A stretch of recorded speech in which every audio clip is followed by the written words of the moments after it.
எல்லோருக்கும் வணக்கம். நான் ரொம்ப நல்லா இருக்கேங்க. நீங்கள் எல்லோரும் நல்லா இருப்பீங்கன்னு நினைக்கிறேன். நம்ம வீடியோ வேறு லெவலில் ரீச் ஆகிட்டுருக்குங்க. நமக்கு நிறையா ஃப்ரெண்ட்ஸுக்கு கிடச்சிக்கிட்டு இருக்காங்கன்னே சொல்லலாம். ரொம்ப சந்தோஷமாக ஃபீல் பண்ணுறேங்க. நம்ம ஒரு கோழி வளர்ப்பு வீடியோ நம்ம வந்து யதார்த்தமாக போட ஆரம்பித்தது ஒரு கட்டத்துக்கு தாண்டியே போயிட்டுருக்குன்னே சொல்லலாம். இன்றைக்கி உங்களுக்கு புதுசாக ஒரு டாபிக் கொண்டு வந்திருக்கேங்க. என்னென்னா கோழி விற்பனைக்கு நாங்கள் ரெடி அப்படின்னு சொல்லி போட்டு வந்திருக்கேன். காரணம் என்னென்னா, நம்மளால் கோழி விற்பனை பண்ண முடியல. அந்த அளவுக்கு நம்மகிட்ட வந்து அதிக எண்ணிக்கையில் கோழி இல்லை. விற்றுக்கிட்டு இருக்கப்பவே சடனாக குறைஞ்சிருச்சு.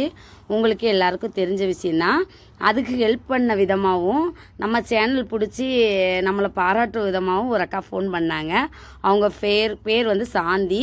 ஆர்விஎஸ் நாட்டுக்கோழி பண்ணை வச்சுருக்காங்க. அரியலூர் மாவட்டம், ஆண்டிமடை வட்டம், குடிக்காடு கிராமம் அப்படின்னு சொல்லி சொன்னாங்க. நல்லாவே பேசினாங்க.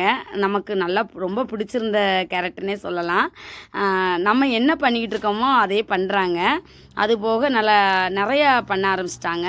விற்பனை வாய்ப்பு அங்கேயே அதாவது கிராமங்களில் இருக்க தான் செய்யுது. நாங்கள் பண்ணிகிட்ருக்கோம். இருந்தாலும் உங்களை மாதிரி வந்து ரீச் பண்ணி பெரிய லெவலில் ஏதோ சாதிக்கணும் அப்படிங்கிற ஒரு டார்கெட்லேயே வந்துக்கிட்டு இருக்காங்கன்னு சொல்லலாம். அவங்க நம்பர் இதில் ஸ்க்ரீனில் போட்டிருக்கேன், எடுத்துக்கோங்க. நம்ம சேனலை பார்த்துட்ருக்கவங்க எல்லாருக்குமே இது யூஸ் ஆகும். அவங்க எப்படி வந்திருக்காங்கன்னு மட்டும் நான் சொல்லவா? கோழியாக கொடுக்கணுனாலும் சரி, குஞ்சாக கொடுக்கணுனாலும் சரி, ஒரு நாள் குஞ்சிலேருந்து 2 மாத கோழி குஞ்சில் வரைக்கும் முட்டை சேல்ஸும் பண்ணுறாங்க. முட்டை வந்து 25 ரூபாங்கிறத ஃபிக்ஸ் பண்ணியிருக்காங்க. எல்லாமே வந்து நம்ம கிளியராக பண்ணி சொன்ன விதம் எல்லாமே எனக்கு பிடிச்சிருந்துச்சி. தங்கச்சி, நீ பேசுகிற ஒவ்வொரு வார்த்தையும் நம்ம மனசுக்குள்ளே இருக்கிறது வெளிப்படுத்துவோம் இல்லையா? யாராவது ஒருத்தர் வந்து நம்ம மனசுக்குள்ளே இருக்கிறத வெளியே சொன்னால் எப்படி இருக்கும் அப்படிங்கிற மாதிரியே உன்னோட யதார்த்த பேச்சு பிடிச்சிருந்துச்சி. எது இருக்கோ அதை உண்மையை சொல்லி நீ போடுறமா. நானும் ஓரளவுக்கு இந்த மாதிரி பண்ணிக்கிட்டு இருக்கேன். என்னோட கோழிகளை உன்னோட வீடியோஸில் போட முடியுமா அப்படின்னு சொல்லி ஹெல்ப் கேட்டாங்க. நம்ம வந்து பண்ணுறோம் அப்படின்னு சொல்லிட்டு வந்துட்டோம். அது போக வந்து ஆக்சுவலாக அவங்க ஃபோன்லேருந்து ரிஸ்க் எடுத்து போட சொன்னேன், வீடியோ எடுத்து. கொஞ்சம் அவங்களுக்கு புதுசு இல்லையா, நம்மளும் பழைய வீடியோஸ்குள்ளே பார்த்தா இப்படி தான் இருக்கும். அவங்க கொஞ்சம் சேக் பண்ணி எடுத்திருக்காங்க. அதனால் உங்களுக்கு அப்படி தெரியுதே தவிர மற்றபடி கோழி குஞ்சுலாம் நான் பார்த்த அளவுக்கு தெளிவாக தான் இருக்குது. இது போகவே நாங்கள் வேறு ஒரு பிளான் போட்டிருக்கோம். எனக்கு வீடியோ போட்டதுலேருந்தே ஜென்ஸ் யாரும் கோவப்படாதீங்க. வீடியோ போட்டதுலேருந்தே வந்து லேடிஸ் யாரும் நமக்கு கை கொடுத்து வரமாட்டாங்கிறாளுங்களே அப்படிங்கிற ஒரு எண்ணம் இருந்துக்கிட்டே இருந்துச்சு. அந்த எண்ணத்தை போக்குற விதமாக அந்த அக்கா வந்திருக்காங்க. அரியலூர் மாவட்டம்னாலே சிறுவிடை தான் உங்களுக்கு தெரியும். ஏன்னா அடுத்த கேள்வி அதான் வரும், நீங்கள் சிறுவிடையா இடைவிட்டான்னு வரும். இல்லை என்ன தான் வளர்க்குறாங்கன்னு சொல்லி கேட்பீங்க, சரிங்களா? அவங்க வந்து சிறுவிடையும் வளர்க்குறாங்க, இடைவிட்டு வளர்க்குறாங்க. ரெண்டுமே சேர்ந்து தான் இருக்குது. ஆனால் சிறுவிடை கோழி குஞ்சுன்னு கேட்குறாங்க. ஆனால் வந்து இடைவிட்டு தான் மெயினாக போயிட்டுருக்கு கறி தேவைக்கு அப்படின்னே சொல்லிட்டாங்க நம்மகிட்ட. ஒவ்வொருத்தருக்கும் ஒவ்வொருத்தரை பிடிக்கும் இல்லையா? எனக்கும் ஆக்சுவலாக அரியலூர் மாவட்டம் போய் ராஜா சாரை பார்க்கணும், அவங்க ஒய்ஃப்கிட்ட பேசணும், போகணும் அப்படிங்கிற ஒரு ஆசை எனக்கு இருந்துக்கிட்டே இருக்குது. ஏன்னா நான் அடிப்படையில் வந்து அவரோட வீடியோஸ் மட்டும்தான் பார்ப்பேன். அவர்கிட்ட பேசினது கிடையாது, பழகினது கிடையாது. எதுவுமே கமெண்டில் ஒரு லைக் மட்டும்தான் போடுவேன் அவரோட வீடியோவுக்கு, அவ்வளோதான் என்னோட இது. ஆனால் அரியலூர் மாவட்டம் சொன்ன கேள்வி இந்த அக்காட்ட கேள்வி, அக்கா ராஜா சார் தெரியுமான்னு தான் கேட்டேன். இந்த வீடியோஸ்க்கெல்லாம் எனக்கு கொஞ்சம் திருப்தி படலை. ஆக்சுவலாக அவங்க பேசின விதம், அவங்க பண்ணையை பார்க்கணும், அவங்ககிட்ட கண்டிப்பாக கோழி வாங்கி நம்ம வளர்க்கணும், இன்னுமே நிறைய அவங்ககிட்ட டிப்ஸ் எடுத்துக்கணும் அப்படிங்கிற ஒரு ஐடியாவிலேயே தான் நானும் இருக்கேன். கண்டிப்பாக அடுத்த வீடியோ வந்து அவங்க பண்ணைக்கு போய் எடுத்து அவங்களோட கோழிகளையும் வாங்கிட்டு வரலாங்கிற ஐடியாவிலே இருக்கேன்.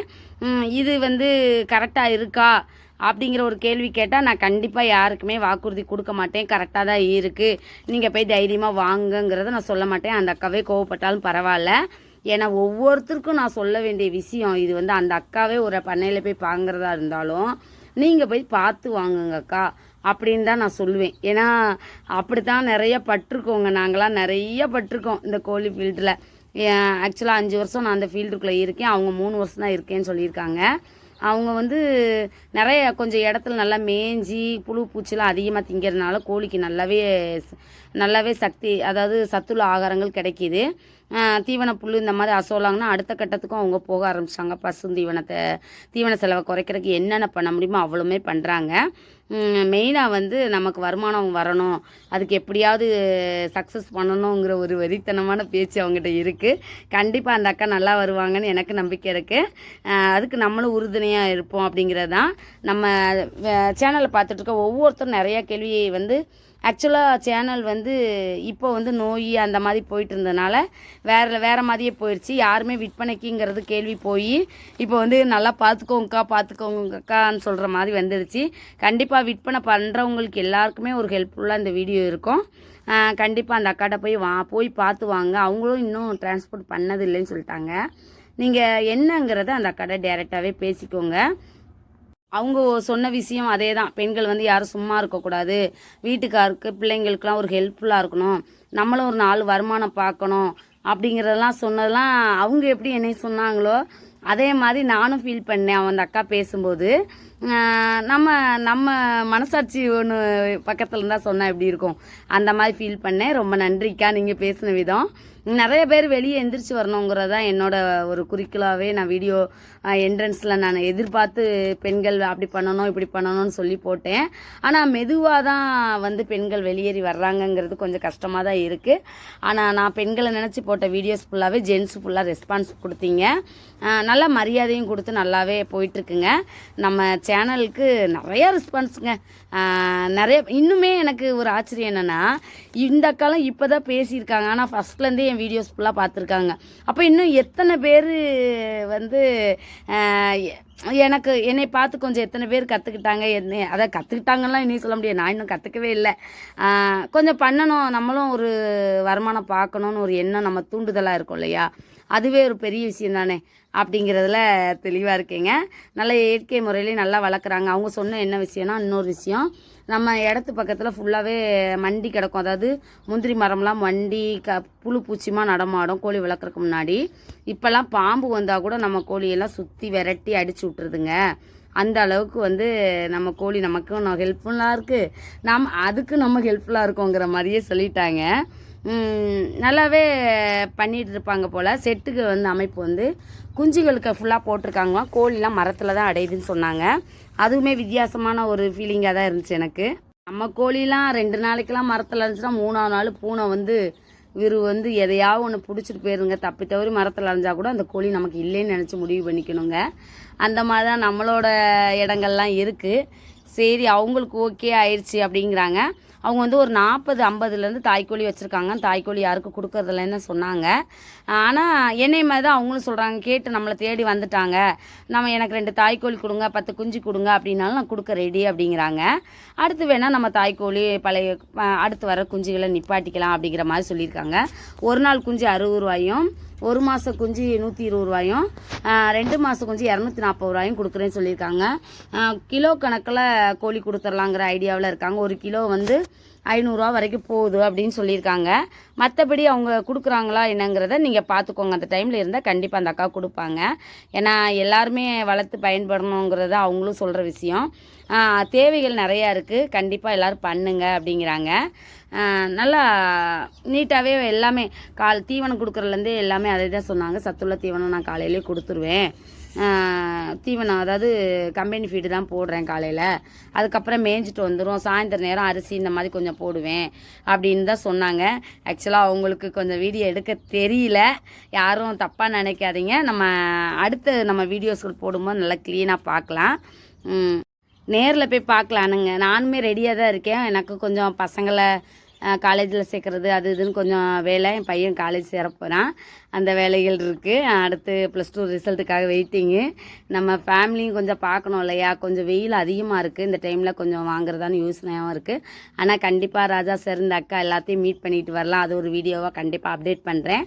கண்டிப்பாக அந்த அக்காவை பண்ணையை பார்க்கணும். அவங்ககிட்ட இருந்து ஒரு கோழி ஒரு அது எப்படி எடுத்து வளர்க்கலாம் அப்படிங்கிறத நான் முடிவு. எனக்கு வந்து இங்கே சேல்ஸ் கொஞ்சம் நல்லாவே போயிட்டுருக்கு, உங்களுக்கே தெரியும்.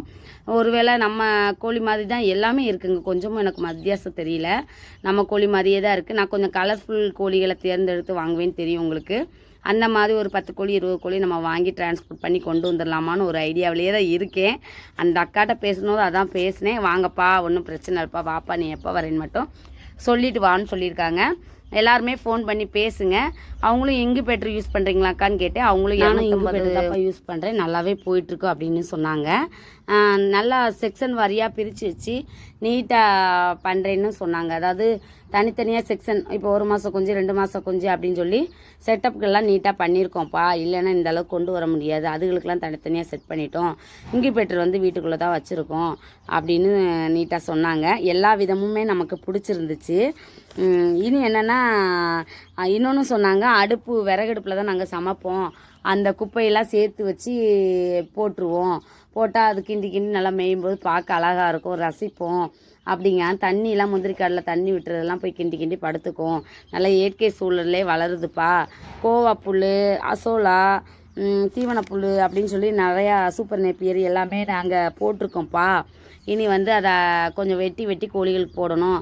வீட்டுக்கு அதாவது காய்கறி கழிவு என்னென்ன வந்து கிடைக்குதோ, முருங்கைக்கீரை, கருவேப்பிலை, எது கிடைக்குதோ சின்ன குஞ்சுகள் கூட நாங்கள் அதை அரைச்சி கூட நாங்கள் வச்சுருவோம். அந்தளவுக்கு நல்லாவே எதையும் விடுறதில்லைங்கிற மாதிரியும் கூட சொன்னாங்க. பரவாயில்ல, ரொம்ப நல்லா பண்ணுறீங்கக்கா, நல்லா பண்ணுங்கள், வாழ்த்துக்கள்.